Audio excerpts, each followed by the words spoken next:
ಕೆನಡಾದಲ್ಲಿ February 7ರಂದು ಕನ್ನಡಿಗನಿಗೆ ಗುಂಡಿಟ್ಟು ಹತ್ಯೆ ಪ್ರಕರಣ ಸಂಬಂಧ ಕನ್ನಡಿಗ ಚಂದನ್ ಮೃತದೇಹ ಸ್ವಗ್ರಾಮ ನೆಲಮಂಗಲ ತಾಲೂಕಿನ ತ್ಯಾಮಗೊಂಡ್ಲುಗೆ ನಿನ್ನೆ ರಾತ್ರಿ ಆಗಮಿಸಿದೆ. ಇಂದು ತ್ಯಾಮಗೊಂಡ್ಲುವಿನಲ್ಲಿ ಚಂದನ್ ಅಂತ್ಯಕ್ರಿಯೆಗೆ ಸಕಲ ಸಿದ್ಧತೆ ಮಾಡಲಾಗ್ತಾ ಇದೆ.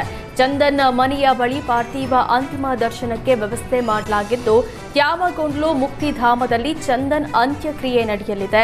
ಮಗನ ಮೃತದೇಹ ನೋಡಿ ಕುಟುಂಬಸ್ಥರ ಆಕ್ರಂದನ ಮುಗಿಲು ಮುಟ್ಟಿದೆ. ಮೃತ ಚಂದನ್ ತಂದೆ ನಂದಕುಮಾರ್ ಮಾತನಾಡಿ, ನನ್ನ ಮಗನಿಗೆ ಮದುವೆ ಮಾಡಬೇಕು ಅಂದುಕೊಂಡಿದ್ವಿ. ಸಾವಿನ ಸುದ್ದಿ ತಿಳಿದು ದಿಕ್ಕೇ ತೋಚದಂತಾಯಿತು. ಮಗನ ಕೊಲೆಗೆ ನ್ಯಾಯ ಸಿಗಬೇಕೆಂದು ಆಗ್ರಹಿಸಿದ್ದಾರೆ.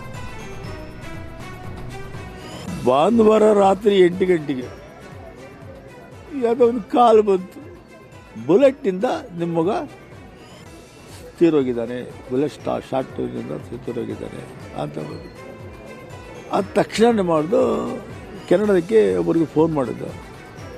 ಅವರು ಏನು ಹೇಳಿದ್ರು ಅಂತಂದರೆ, ಇಲ್ಲಿ ವಾರ್ತೆಯಲ್ಲಿ ಬರ್ತಾ ಇದೆ, ನಿಮ್ಮ ಹುಡುಗ ಅಂತ ಗೊತ್ತಿಲ್ಲ, ಮ್ಯಾನ್ ಈಸ್ ಬುಲೆಟ್ನಿಂದ ಸತ್ತೋಗಿದ್ದಾನೆ, ಅಷ್ಟು ಗೊತ್ತು, ಇನ್ವೆಸ್ಟಿಗೇಷನ್ ಎಲ್ಲ ವಿಚಾರಿಸಿ ಮಾಡ್ತೀನಿ ಅಂತ ಹೇಳಿದ್ರು.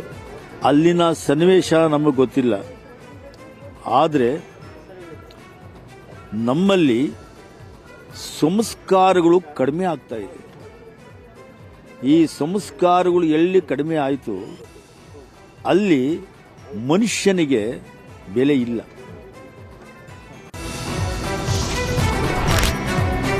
ಕೊಡಗು ಜಿಲ್ಲಾ ನ್ಯಾಯಾಲಯಕ್ಕೆ ಹುಸಿ ಬಾಂಬ್ ಬೆದರಿಕೆ ಮೇಲ್ ಬಂದಿದ್ದು, ಕೆಲಕಾಲ ಕೋರ್ಟ್ ಆವರಣದಲ್ಲಿ ಆತಂಕದ ವಾತಾವರಣ ನಿರ್ಮಾಣವಾಗಿತ್ತು. ಬೆದರಿಕೆ ಸಂದೇಶ ಬೆನ್ನಲ್ಲೇ ಕೋರ್ಟ್ನಿಂದ 500ಕ್ಕೂ ಹೆಚ್ಚು ಸಿಬ್ಬಂದಿ, ವಕೀಲರು, ಕಕ್ಷಿದಾರರು ಹೊರಗೆ ಬಂದಿದ್ರು. ನ್ಯಾಯಾಲಯದ ಕಟ್ಟಡಕ್ಕೆ ಡಾಗ್ ಸ್ಕ್ವಾಡ್ ಸಹಿತ ಬಾಂಬ್ ನಿಷ್ಕ್ರಿಯ ದಳ ಬಂದು ಪರಿಶೀಲನೆ ನಡೆಸಿದ್ದಾರೆ. ಕ್ಯಾಂಟೀನ್, ಬಾರ್ ಅಸೋಸಿಯೇಷನ್ ಸೇರಿದಂತೆ ವಿವಿಧ ಕಟ್ಟಡಗಳ ಪರಿಶೀಲನೆ ನಡೆಸಿದ್ರು. ಸದ್ಯ ಯಾವುದೇ ಸ್ಫೋಟಕ ಪತ್ತೆಯಾಗಿಲ್ಲ. 12 ಗಂಟೆಗೆ ಸ್ಫೋಟವಾಗುತ್ತೆ ಅಂತ ಮೇಲ್ ಬಂದಿದ್ದು, ಯಾವುದೇ ಸ್ಫೋಟಕ ಪತ್ತೆಯಾಗದ ಹಿನ್ನೆಲೆ ಹುಸಿ ಬಾಂಬ್ ಕರೆ ಅನ್ನೋದು ಖಚಿತವಾಗಿದೆ. ಇಂದು ಒಂದೇ ದಿನ ರಾಜ್ಯದ ಹಲವೆಡೆ ಬಾಂಬ್ ಬೆದರಿಕೆ ಮೇಲ್ ಬಂದಿದ್ದು, ದಾವಣಗೆರೆ ಜಿಲ್ಲಾ ಕೋರ್ಟ್ಗೆ ಬಾಂಬ್ ಬೆದರಿಕೆ ಸಂದೇಶ ಕಳಿಸಲಾಗಿದೆ. ಅನಾಮಧೇಯ ವ್ಯಕ್ತಿಯಿಂದ ಜಿಲ್ಲಾ ನ್ಯಾಯಾಧೀಶರಿಗೆ ಇಮೇಲ್ ಕಳಿಸಲಾಗಿದೆ. ದಾವಣಗೆರೆಯ 2 ನ್ಯಾಯಾಲಯದ ಕಲಾಪಗಳು ತಾತ್ಕಾಲಿಕ ಸ್ಥಗಿತಗೊಳಿಸಲಾಯಿತು. ನ್ಯಾಯಾಧೀಶರು, ವಕೀಲರು ಬಂದ ಜನರನ್ನ ಹೊರಗೆ ಕಳಿಸಿ ಕೋರ್ಟ್ ಗೇಟ್ಗೆ ಬೀಗ ಹಾಕಿದ್ರು. ಸ್ಥಳಕ್ಕೆ ಬಾಂಬ್ ನಿಷ್ಕ್ರಿಯ ದಳ, ಶ್ವಾನದಳ ಭೇಟಿ ನೀಡಿ ಪರಿಶೀಲಿಸಿದ್ರು. ಸದ್ಯ ಯಾವುದೇ ಸ್ಫೋಟಕ ಪತ್ತೆಯಾಗಿಲ್ಲ. ಹೀಗಾಗಿ ಮತ್ತೆ ಕೋರ್ಟ್ ಕಲಾಪ ಆರಂಭಕ್ಕೆ ಗ್ರೀನ್ ಸಿಗ್ನಲ್ ನೀಡಲಾಗಿದೆ. ರಾಜ್ಯದಲ್ಲಿ ಒಂದೇ ದಿನ ಹಲವು ನ್ಯಾಯಾಲಯಗಳಿಗೆ ಬಾಂಬ್ ಇಟ್ಟಿರುವುದಾಗಿ ಇಮೇಲ್ ಮೂಲಕ ಬಂದಿರುವ ಬೆದರಿಕೆಗಳು ಭಾರೀ ಆತಂಕಕ್ಕೆ ಕಾರಣವಾಗಿದೆ. ಧಾರವಾಡದಲ್ಲಿರುವ ಹೈಕೋರ್ಟ್ಗೆ ಬಾಂಬ್ ಇಡಲಾಗಿದೆ ಅಂತ ಇಮೇಲ್ ಸಂದೇಶ ಕಳಿಸಲಾಗಿದೆ. ಕೂಡಲೇ ಪೊಲೀಸರು ಕಾರ್ಯಪ್ರವೃತ್ತರಾಗಿ ವಕೀಲರು, ನ್ಯಾಯಾಲಯದ ಸಿಬ್ಬಂದಿ ಹಾಗೂ ಸಾರ್ವಜನಿಕರನ್ನು ಕೋರ್ಟ್ ಆವರಣದಿಂದ ಹೊರಗೆ ಕಳಿಸಿದ್ದಾರೆ. ಗರಗ್ ಪೊಲೀಸ್ ಠಾಣೆ ಪೊಲೀಸರು ಸ್ಥಳಕ್ಕೆ ಧಾವಿಸಿ ಪರಿಶೀಲಿಸಿದ್ರು. ಜೊತೆಗೆ ಬಾಂಬ್ ನಿಷ್ಕ್ರಿಯ ದಳ, ಡಾಗ್ ಸ್ಕ್ವಾಡ್ ಹಾಗೂ ಅಗ್ನಿಶಾಮಕ ದಳದ ಸಿಬ್ಬಂದಿ ಕೋರ್ಟ್ ಕಟ್ಟಡದ ಒಳಗೆ ಶೋಧ ಕಾರ್ಯ ನಡೆಸಿದ್ರು. ಸ್ಥಳಕ್ಕೆ ಜಿಲ್ಲಾ ಪೊಲೀಸ್ ವರಿಷ್ಠಾಧಿಕಾರಿ ಗುಂಜನ್ ಆರ್ಯ ಭೇಟಿ ನೀಡಿ ಎಲ್ಲಾ ಆಯಾಮಗಳಿಂದ ತನಿಖೆ ನಡೀತಾ ಇದೆ ಅಂತ ತಿಳಿಸಿದ್ರು. ಇವತ್ತು ARG ಧಾರವಾಡ ಸಾಹೇಬರಿಗೆ ಅರೌಂಡ್ ಬೆಳಗ್ಗೆ 8 ಸುಮಾರು ಮೇಲ್ ರಿಸೀವ್ ಆಗಿದೆ.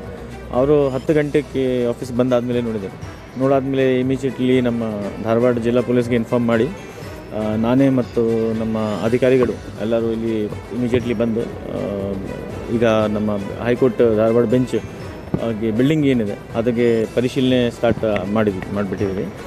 ನೆಕ್ಸ್ಟ್ ಮತ್ತು ನಮ್ಮ ಪರಿಶೀಲನೆ ಆದಮೇಲೆ ಏನಾದರೂ ಏನಿದೆ ಅದು ನೋಡೋಕ್ಕೆ ಹೇಳ್ಬೋದು.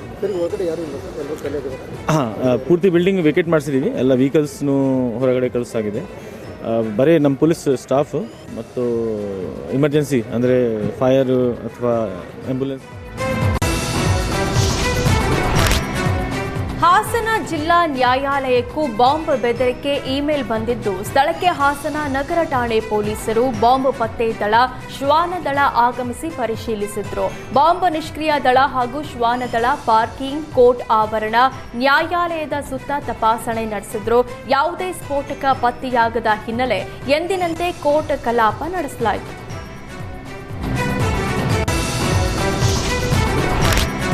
ರಾಜ್ಯದ ಒಟ್ಟು 8 ಜಿಲ್ಲೆಗಳಿಗೆ ಬಾಂಬ್ ಬೆದರಿಕೆ ಕರೆ ಬಂದಿದ್ದು, ಹಾವೇರಿಯ ಜಿಲ್ಲಾ ನ್ಯಾಯಾಲಯಕ್ಕೂ ಬಾಂಬ್ ಬೆದರಿಕೆ ಸಂದೇಶ ಕಳಿಸಲಾಗಿದೆ. ಫ್ಯಾಕ್ಸ್ ಮೂಲಕ ಕೋರ್ಟ್ಗೆ ಬಾಂಬ್ ಬೆದರಿಕೆ ಸಂದೇಶ ಬಂದಿದ್ದು, ಕೂಡಲೇ ಪೊಲೀಸರು ಸಿಬ್ಬಂದಿಯನ್ನ ಹೊರ ಕಳಿಸಿದ್ದಾರೆ. ಸ್ಥಳಕ್ಕೆ ಬಾಂಬ್ ನಿಷ್ಕ್ರಿಯ ದಳ ದೌಡಾಯಿಸಿ ಪರಿಶೀಲನೆ ನಡೆಸಿದ್ರು. ಬೆದರಿಕೆ ಸಂದೇಶ ಹಿನ್ನೆಲೆ ಇಂದಿನ ನ್ಯಾಯಾಲಯದ ಎಲ್ಲಾ ಕಲಾಪಗಳನ್ನು ಮೊಟಕುಗೊಳಿಸಲಾಯಿತು.